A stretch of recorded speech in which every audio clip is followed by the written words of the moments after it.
Bienvenue à tous, merci de vous informer sur RTI 1. Je vous donne les titres de ce mardi 8 juin.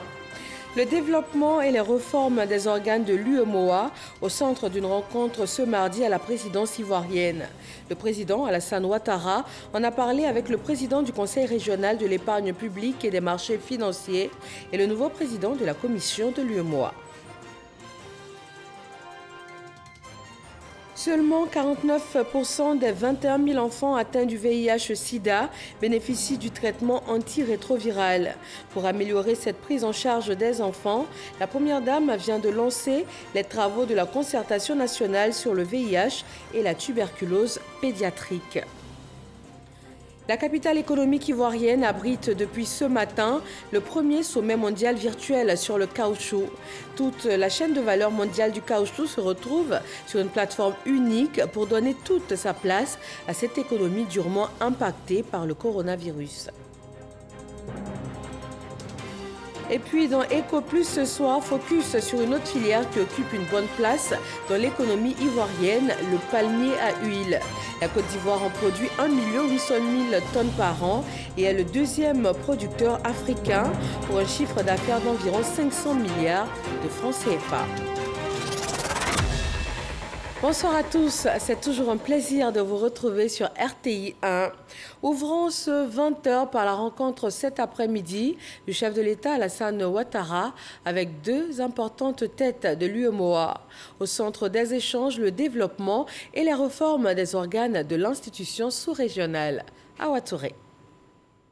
La Commission de l'Union économique et monétaire ouest-africaine, UEMOA, a un nouveau président. Il s'agit de Abdoulaye Diop, qui, après sa prise de fonction le 8 mai 2021, est venu remercier le président de la République Alassane Ouattara et recueillir ses conseils et orientations pour mener à bien la mission à lui confier, avant de saluer les performances réalisées par la Côte d'Ivoire.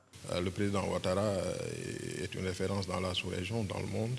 En tant que président de la Côte d'Ivoire, qui est un pays, le pays leader de la zone UEMOA, mais également en tant qu'ancien président de la conférence des chefs d'État de l'UEMOA et président du comité de haut niveau aussi, chargé de la stratégie de mobilisation des ressources pour le financement du développement des pays de l'Union, qu'il a eu à mener avec beaucoup de succès. Il était important pour moi de venir le voir pour recueillir ses conseils, recueillir ses avis par rapport à la mission qui nous attend. Moi-même en tant que président, les autres commissaires qui dirigent les départements au niveau de la commission. Et cela n'a pas manqué, on a discuté des questions économiques, bien sûr, où nous avons très rapidement fait le point sur les questions de l'Union, la situation de l'Union. C'était également une occasion pour saluer les performances de la Côte d'Ivoire en matière économique, une économie qui a été performante jusqu'avant la crise et qui a su aussi être résiliente pendant la crise et qui est en train de construire un plan de relance pour sortir de la crise. En fin de mission, le président du Conseil régional de l'épargne publique et des marchés financiers de l'UEMOA est pour sa part venu dire au revoir au président de la République Alassane Ouattara.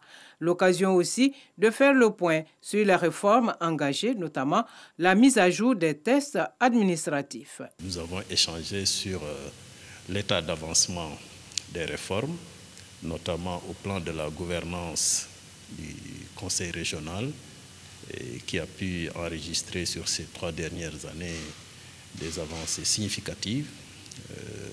L'une des plus importantes a été le changement de dénomination de cet organe communautaire qui est devenu autorité des marchés financiers de l'UEMOA, mais également l'institution de la présidence résidente qui avait justement pour ambition de faciliter la mise en œuvre des réformes. Et au titre de la gouvernance interne également, il a bien apprécié tout ce qui a été fait comme mesure pour réorganiser l'organisation institutionnelle du Conseil régional avec les différents comités que nous avons mis en place, un comité d'audit fonctionnel depuis 3 ans, un comité scientifique qui est opérationnel également, mais également la mise à jour de tout ce qui est texte administratif, procédures administratives, de contrôle et financière, et ça pour faciliter la mission de l'organe. Après 4 années passées à la tête du Conseil régional de l'épargne publique et des marchés financiers, dont le siège est à Abidjan, Mamadou Ndiaye s'est dit satisfait des avancées indéniables dans le cadre de la mobilisation des ressources financières. 2018 milliards de francs CFA en 2020 contre 1600 milliards de francs CFA en 2019. Dans le domaine de la santé, la première dame de Côte d'Ivoire a lancé la concertation nationale sur le VIH et la tuberculose chez l'enfant. En sa qualité d'ambassadeur spécial de l'ONU-SIDA, Dominique Ouattara a ouvert les travaux de la concertation nationale sur ces 2 affections dans le cadre pédiatrique. Ces assises de 72 heures doivent permettre d'intensifier la riposte nationale et d'améliorer la prise en charge des enfants de 0 à 14 ans. Mama Traoré. En 2020, 9400 personnes sont décédées du VIH en Côte d'Ivoire, dont 800 enfants âgés de 0 à 14 ans. Dans cette tranche d'âge, ils sont au nombre de 21 000 à vivre avec ce virus et seulement 49% d'entre eux ont accès au traitement antirétroviral. Comment corriger une telle inégalité?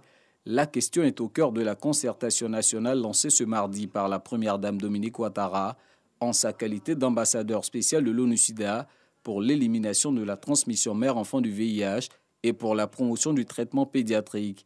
Concertation qui réunit État, société civile, partenaires techniques et financiers.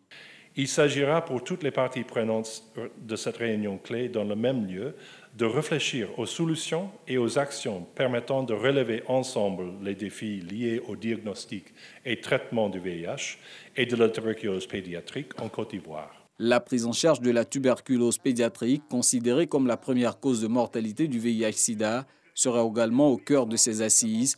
Malgré les efforts consentis ces dernières années, des défis persistent. Il s'agit notamment du dépistage et de l'accès au traitement pour tous les enfants malades du VIH et de la tuberculose. La consultation de ce jour nous a permis de signer un contrat pour l'acquisition de 33 nouveaux équipements pour le diagnostic précoce du VIH-Sida chez les enfants exposés. Cette acquisition vient augmenter notre parc d'appareils de ce type à 60, en prenant en compte les 27 existants, et de réduire les difficultés d'accessibilité géographique.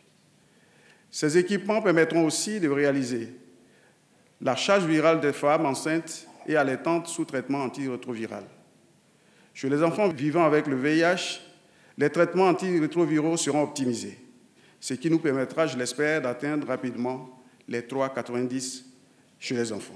Quant aux victimes, elles espèrent être associées à la mise en œuvre de la nouvelle feuille de route qui sera élaborée lors de cette concertation nationale. Si on veut qu'aujourd'hui 90% de la population ivoirienne fasse le test de dépistage et que 90% des personnes dépistées soient sur les traitements antirétroviraux et que 90% des personnes qui sont sur le traitement antirétroviraux aient une charge virale détectable, cela passe impérativement par associer les adolescents et jeunes vivant avec cette maladie par les différentes prises de décisions qui les concernent. Aucun enfant ne devrait naître ou mourir du VIH ou de la tuberculose. C'est sur la base d'une telle ambition que l'ambassadeur spécial de l'ONU-SIDA, la première dame Dominique Ouattara, a encouragé les participants à cette concertation nationale. Le constat est que nos enfants sont sous-diagnostiqués pour le VIH et pour la tuberculose. Et ils n'ont donc pas suffisamment accès à des traitements efficaces contre le VIH qui leur permettraient de bien grandir et de fêter leur 5e anniversaire sans maladie ni souffrance. Mesdames et messieurs les experts, je vous invite donc à mettre à profit ces 2 jours de consultation nationale pour engager un vrai dialogue sur les défis majeurs, les solutions et les actions prioritaires nécessaires. Je vous invite à débattre de façon transparente sur le rôle, les responsabilités et la contribution de chaque partie prenante. Il faut proposer une feuille de route audacieuse qui permette à la Côte d'Ivoire de réaliser ses engagements. D'abord, en faveur des enfants vivant avec le VIH et la tuberculose. Ensuite, en faveur de l'élimination de la transmission mère-enfant du VIH et enfin en faveur de la promotion du traitement pédiatrique. Depuis 2004, les États-Unis, à travers le programme PEPFAR, ont engagé 1,7 milliard de dollars en faveur de la lutte contre le sida en Côte d'Ivoire. Un autre fléau que la Côte d'Ivoire n'a de cesse de combattre, le coronavirus. Les chiffres pour ce mardi 8 juin dans le pays.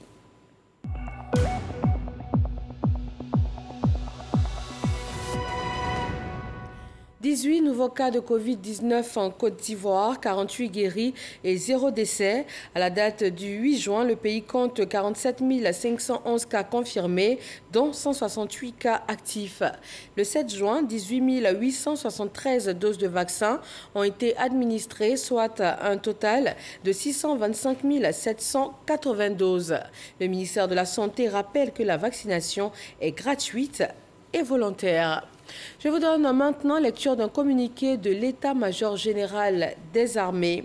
Dans la nuit du lundi 7 juin 2021, aux environs de 21h, la localité de Tougbo, située dans la région du Bounkani, département de Téini et frontalière du Burkina Faso, a été attaquée par des individus armés. Le détachement des forces armées de Côte d'Ivoire prédéployé sur les lieux a immédiatement réagi et repoussé l'ennemi. Le bilan provisoire fait état d'un soldat ivoirien décédé des suites de ses blessures. Aucune victime civile n'est à déplorer. Les opérations militaires de ratissage se poursuivent sur le terrain avec l'arrivée des renforts dépêchés dans la zone. Le chef d'état-major général des armées présente ses condoléances à la famille du soldat décédé, tout en saluant la prompte réaction des hommes ainsi que leur courage et leur détermination. Le premier sommet mondial virtuel sur le caoutchouc s'est ouvert aujourd'hui à Abidjan. Une rencontre de haut niveau. Elle regroupe toute la chaîne de valeur mondiale du caoutchouc naturel et aussi du caoutchouc synthétique. Selon le Premier ministre ivoirien Patrick Hachi, la Côte d'Ivoire va révolutionner son économie du caoutchouc pour lui redonner toutes ses lettres de noblesse. Noël Niagno. Pour 4 jours, le Sofitel Hôtel Ivoire d'Abidjan-Cocody a pris les couleurs de l'EVA. Des sommités mondiales et locales de cette spéculation. Des politiques, des industriels, des chercheurs, des producteurs vont réfléchir sur affronter l'avenir en résolvant les problématiques de l'inclusivité, de la durabilité, de la croissance pour la nouvelle normalité. Ce thème met clairement en exergue l'urgence qu'il y a pour toutes les parties prenantes à s'engager activement afin que les prochaines générations considèrent le caoutchouc comme une filière qui est rentable, socialement équitable et soucieuse de l'environnement. Ce souci de l'environnement nécessite un recadrage des actions de toutes les parties prenantes, a indiqué le secrétaire général du groupe d'études internationales sur le caoutchouc depuis Singapour. On ne laissera personne de côté et nous allons avoir un sommet du caoutchouc 2021 qui sera profitable pour vous tous. Le groupe international sur le caoutchouc pèse les 3/4 de la production et de la consommation mondiale. Être choisi comme pays hôte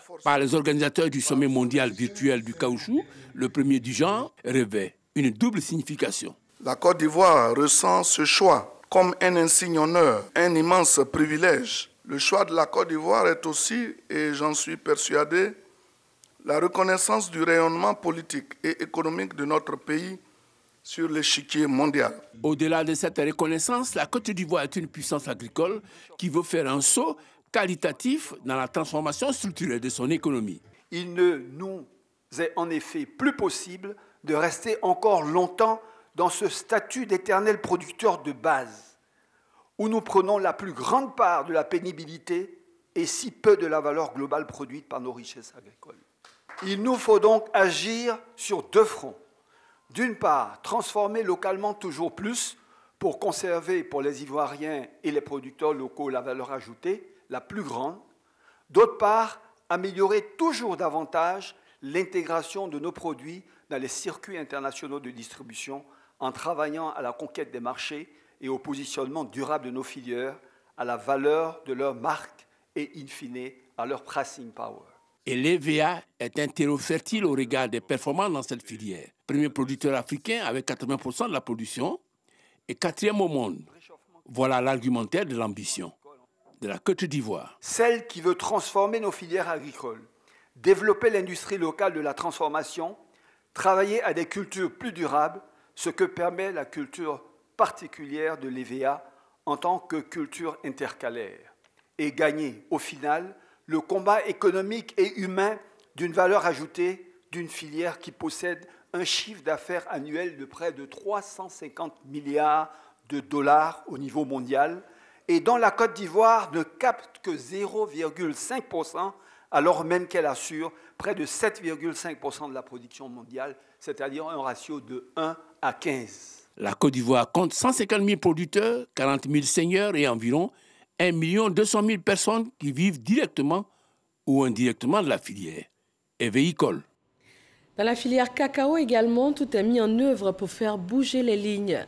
Le ministre de l'Agriculture et du Développement rural s'est rendu à Anyama sur le chantier de construction d'une usine de transformation de cacao. Les travaux démarrés en septembre dernier vont durer 2 ans. Régis Kofi. C'est sur ce site de 21 hectares que plusieurs bâtiments sortiront de terre. Ces bâtiments vont servir à transformer le cacao, stocker les fèves et former au métier du chocolat. Ce lundi, le ministre de l'Agriculture et du Développement rural a effectué une visite sur l'espace situé au PK24 à Anyama. Constat, les travaux ont démarré par le terrassement et la construction de la clôture. Dans ces usines que nous sommes en train de construire, c'est la première transformation. Nous ferons du beurre, nous ferons des tourteaux et nous faisons de la liqueur. Mais le bâtiment que nous allons faire ici, c'est un bâtiment qui va abriter dans un premier temps une usine de 50 000 tonnes, capacité de broyage.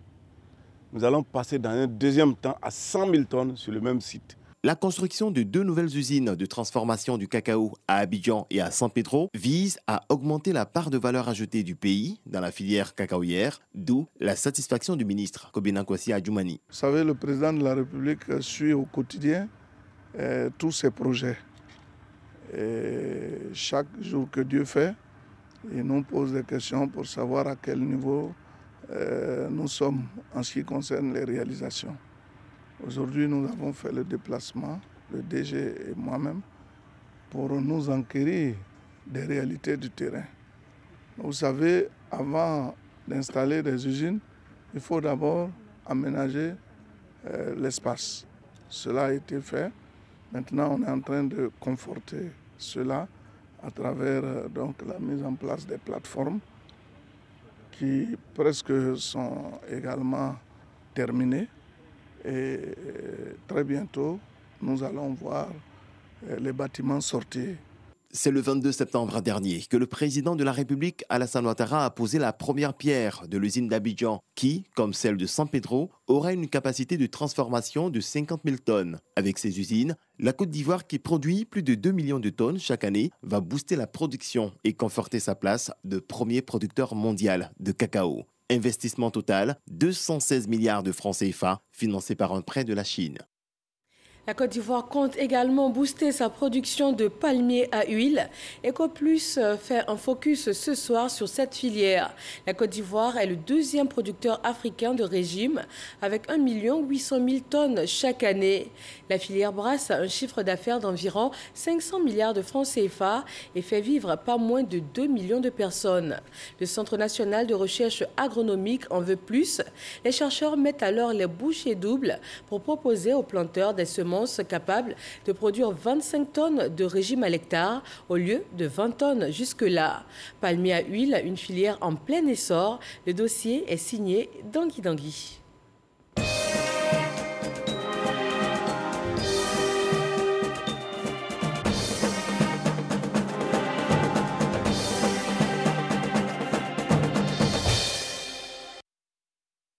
Dagrom, village de la commune de Divou.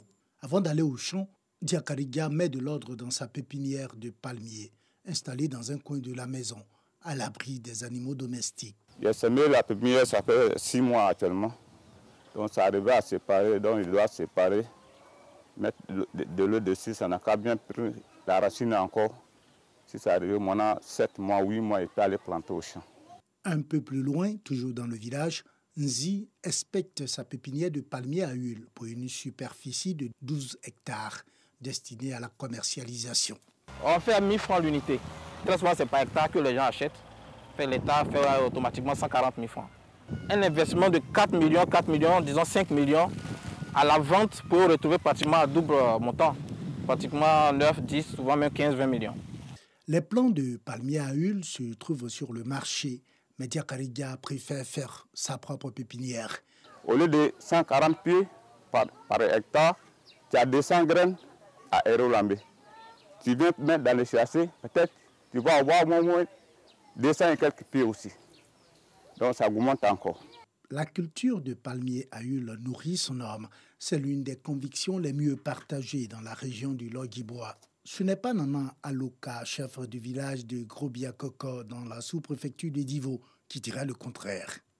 D'ailleurs, il tient à nous conduire dans son champ, à environ 7 km du village. Les petits plants là font 2,5 hectares. Les difficultés, dans un premier temps, il faut préserver les plants, il faut nettoyer régulièrement et répandre de l'engrais. Et depuis ses plus jeunes plantations de palmiers jusqu'à celles qui produisent aujourd'hui, le chef ne tarit pas d'éloges pour la culture de palmiers à huile. Le palmier occupe des terres que le cacao, les autres plantes ne peuvent pas occuper.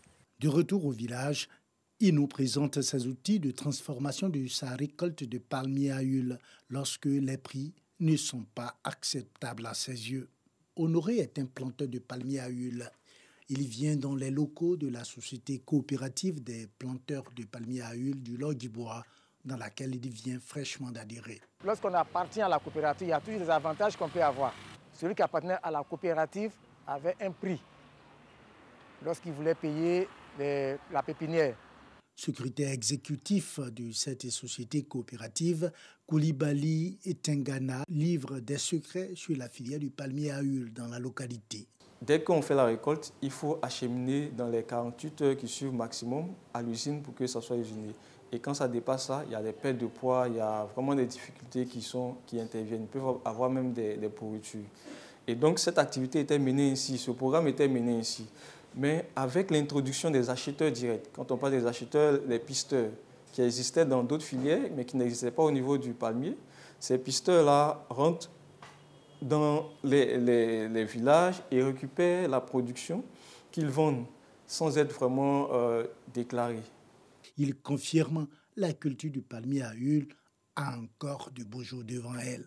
Le palmier nourrit son homme. Avec quelques statistiques que nous avons pu récolter, nous sommes autour de 270 000 tonnes, voire 300 000 tonnes qui sont produites au niveau de la région. Donc quand vous multipliez par une moyenne de prix de 50 000 la tonne, c'est vraiment énorme, ce qui est redistribué aux planteurs. De Divo, nous faisons route vers la station de recherche du Centre national de recherche agronomique CNRA de Lamé, dans la localité d'Alépi, d'où sortent les semences dont la performance nourrit l'engouement que suscite la culture du palmier à huile dans toute la Côte d'Ivoire. Sur les lieux, Dr Conan, chercheur spécialiste du palmier à huile, nous conduit au premier palmier emblématique que les chercheurs appellent à juste titre l'ancêtre. Et ce arbre que vous voyez, on l'appelle communément l'ancêtre. J'allais dire papa de près de 95% des palmiers au monde. Un peu plus loin se trouve l'un des champs semenciers, un laboratoire de fabrication de semences dont l'écho de leur performance résonne à travers le monde, selon le chercheur. On est parti dans les plantations traditionnelles d'avant à moins de 10 tonnes. Nous sommes actuellement aujourd'hui à 25 tonnes à l'hectare. Donc il y a eu un bond de plus de 10%, 50%. Au niveau du rendement, on est parti d'un rendement de moins de 2 tonnes à l'hectare. On avoisine les 5 tonnes. Et avec le troisième cycle que nous entrevoyons, pousser ces performances-là au-delà de plus de 50% d'amélioration. La performance des semences du CNRA aurait pu impacter davantage la production nationale si la filière ne souffrait pas du phénomène appelé ici le contournement. Le CNRA aujourd'hui garantit les semences qu'elle produit, qu'elle propose au milieu paysan. Tous ceux qui vont utiliser les voies contournées, c'est des investissements à perte. Konaté ne veut justement pas faire de mauvais investissements. C'est pourquoi il est venu s'approvisionner en semences CNRA. Les autres, souvent ça ne produit pas. Ça donne des fausses fleurs. Donc quand il prend un CNRA déjà, à 3 ans déjà, ça donne les petits régimes. Les recherches se poursuivent avec, entre autres objectifs, passer de 20 tonnes de régime l'hectare à 25 tonnes et réduire la croissance du palmier de 6 cm à 25 cm l'an et augmenter l'espérance de vie du palmier à huile à 25 ans. C'est dire que le palmier à huile a un bel avenir devant lui, autant que ses planteurs. Voilà un focus sur la culture du palmier à huile réalisé par Dangui Dangui. Et on quitte le domaine agricole pour les salles de classe. Plus de 560 000 candidats ont été soumis ce mardi 8 juin aux épreuves écrites du certificat d'études primaires et élémentaires CEPE.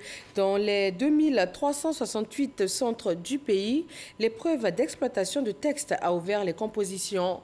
La ministre de l'Éducation nationale s'est rendue sur quelques centres du district d'Abidjan. Grâce Kando.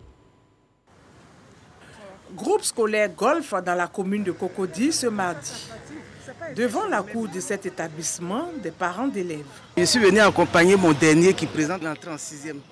Voilà, pour moi, c'est une manière de l'encourager pour qu'il sache que je suis avec lui de cœur. C'est un enfant qui est bien mais un peu distrait. Donc ce matin, il lui a donné les conseils d'usage.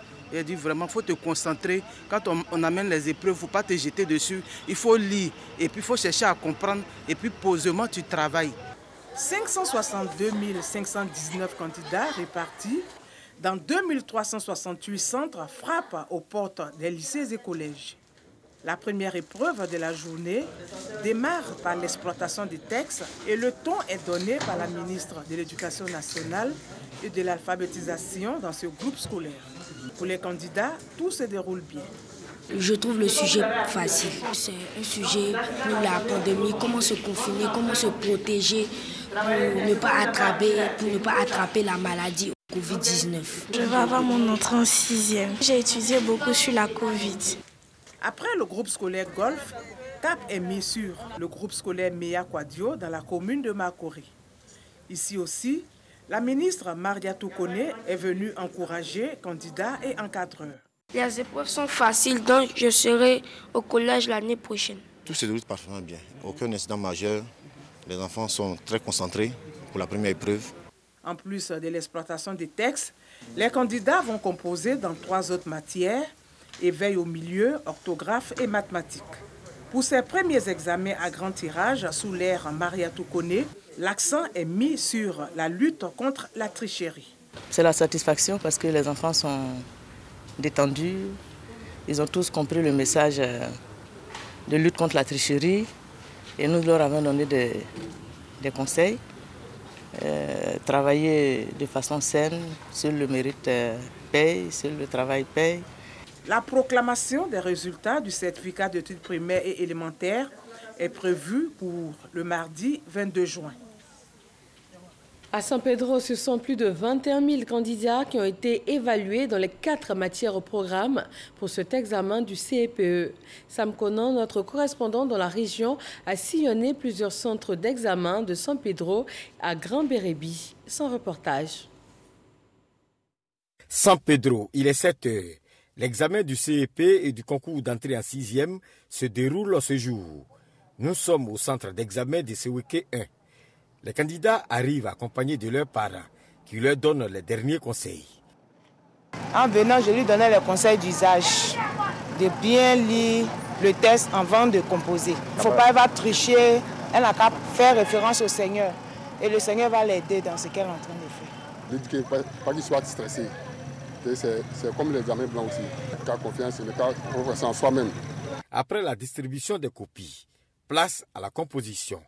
Et en ces circonstances, la croyance joue beaucoup. Ange José Owo Bochio l'a bien compris. Il compose avec un chapelet posé sur sa table. Je suis venu ça pour composer à l'examen. De temps en temps, je touche ça. Mon chapelet me permet d'être concentré à l'examen. 67 candidats libres composent à San Pedro.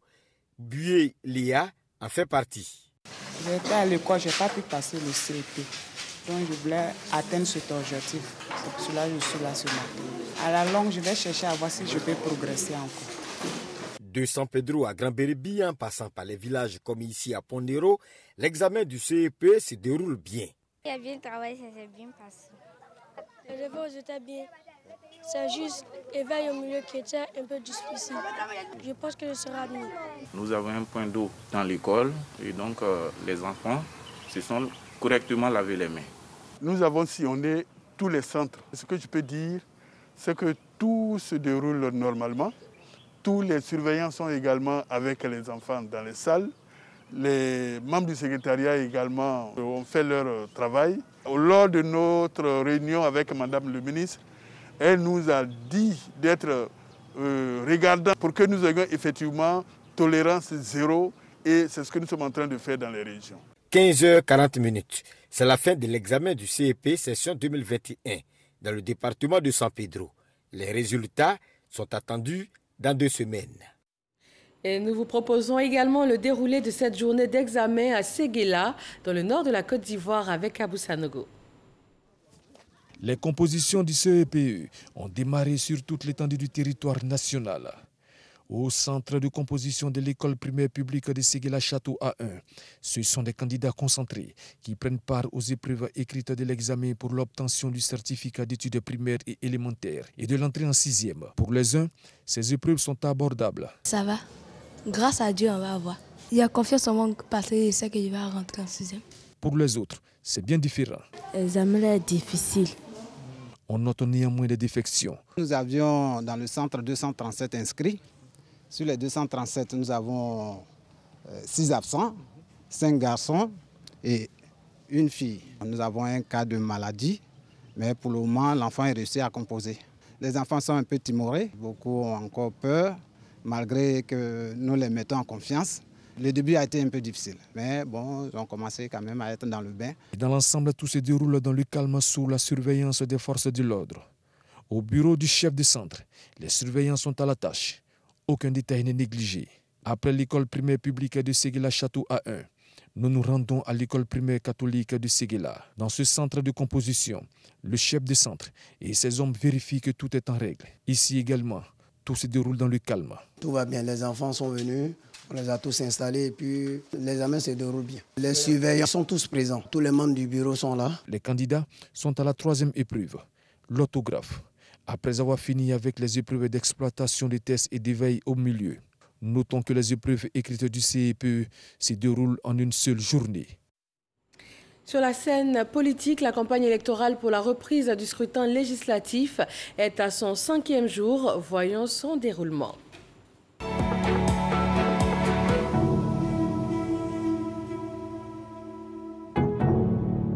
Nous suivons aujourd'hui un candidat RHDP et un candidat indépendant dans le BAFING pour cette campagne de reprise. F. Boué nous propose leurs activités sur le terrain. Diomandé Abdoul Amara, juriste fiscaliste, candidat indépendant dans la circonscription électorale numéro 11, anime son meeting de lancement à la place publique de Waninou. L'union dans le développement. Nous avons décidé de nous unir, cadre du BAFING, pour accéder au développement. Alors donc c'est le thème principal de notre campagne. Et voilà, on espère avoir l'écoute, l'adhésion de nos populations, parce que nous avons beaucoup de choses, beaucoup de projets à réaliser ensemble. Votez Abdoul Amara, votez dans le développement, votez dans la fraternité, votez dans la paix, votez dans l'union. Député sortant et candidat du RHDP, Mamadou Sanogo a quant à lui opté pour une campagne de proximité. De jour comme de nuit, il parcourt les différentes localités de sa circonscription électorale. Il est confiant pour la victoire finale. Cette deuxième campagne, nous la faisons dans la proximité. Elle nous permet de mieux comprendre l'attente des populations. Et puis voilà, ça nous permet de toucher les populations. C'est une bonne chose. Cette chaleur humaine-là nous a souvent manqué. Et nous allons gagner avec cette approche. Rendez-vous le 12 juin prochain. Même aire de campagne dans les Grands Ponts où il y aura également vote ce week-end. Patricia Omouetia nous fait le point. La candidate du PDCI RDA-EDS veut pour Jacquesville un renouveau. Sa vision est de promouvoir un développement durable pour les populations de sa localité. Je voudrais un hôpital pour tous. À l'heure actuelle, mes sœurs d'Ada, qui est un village du littoral, sont obligées d'accoucher à la maison, ce qui n'est plus possible. Il faudrait l'école pour tous. Nos enfants font encore des kilomètres et des kilomètres pour aller à l'école et il faut qu'on s'occupe de notre jeunesse. Notre jeunesse qui est l'avenir de la Côte d'Ivoire est laissée à elle-même. À Atoutou, Jacquesville, commune et sous-préfecture, les candidats ont débuté leur campagne dans une atmosphère conviviale. Le ministre délégué chargé de l'intégration africaine a eu une séance de travail ce mardi avec l'ambassadeur de France en Côte d'Ivoire. Alcide Djedje et Jean-Christophe Béliard ont abordé des questions d'actualité, notamment la crise au Mali, le terrorisme en Afrique de l'Ouest avec les dernières attaques djihadistes enregistrées dans la sous-région. Le diplomate français a par ailleurs annoncé l'arrivée demain à Abidjan du ministre des Affaires étrangères de la France, Jean-Yves Le Drian. Sur RTI 1 ce soir, le débat politique est consacré au Parlement panafricain. Fatim Djedje et ses invités vont en décrypter le fonctionnement. Ils reviennent également sur les événements du 31 mai dernier en Afrique du Sud lors de l'élection du président panafricain. Et voilà, merci à tous de nous suivre. Retrouvez-nous également sur les www.rti.ci. Prochain point de l'actualité, 23h sur RTI 1 avec Marine Cognan. Bonsoir.